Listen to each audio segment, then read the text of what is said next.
തൃശൂരിലെ വെടിക്കെട്ടപകടത്തിന്റെ പശ്ചാത്തലത്തിൽ തൃശൂർ പൂരം നടത്തിപ്പിൽ തീരുമാനം നാളെ. ദേവസ്വത്തിൻ്റെയും ജില്ലാ ഭരണകൂടത്തിൻ്റെയും യോഗം നാളെ രാവിലെ 10:30 നടക്കും. യോഗം വിളിക്കാൻ ഹൈക്കോടതി അനുമതി നൽകിയതായി ദേവസ്വം മന്ത്രി വി.എൻ. വാസവൻ അറിയിച്ചു. നാളെ നടക്കുന്ന യോഗത്തിന് ശേഷമായിരിക്കും പൂരം നടത്തിപ്പിൽ തീരുമാനമുണ്ടാകുക. സർക്കാർ ഏകപക്ഷീയമായി തീരുമാനമെടുക്കില്ലെന്നും ദേവസ്വങ്ങളുമായി കൂടിയാലോചന നടത്തിയ ശേഷമായിരിക്കും തീരുമാനമെന്നും അദ്ദേഹം മാധ്യമങ്ങളോട് പറഞ്ഞു. എത്ര പേർ അപകടത്തിൽപ്പെട്ടു എന്നതിൽ ആശയക്കുഴപ്പം നിലനിൽക്കുന്നുണ്ട്. സംഭവം നടന്ന സ്ഥലത്തു നിന്നും ഒരു മൃതദേഹാവശിഷ്ടം ഇന്നത്തെ തെരച്ചിലിൽ കിട്ടി.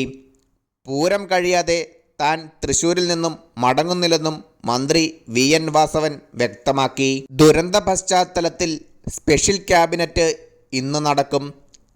ചികിത്സയിലായതിനാലാണ് മുഖ്യമന്ത്രി സംഭവസ്ഥലത്ത് എത്താത്തതെന്നും മന്ത്രി അറിയിച്ചു.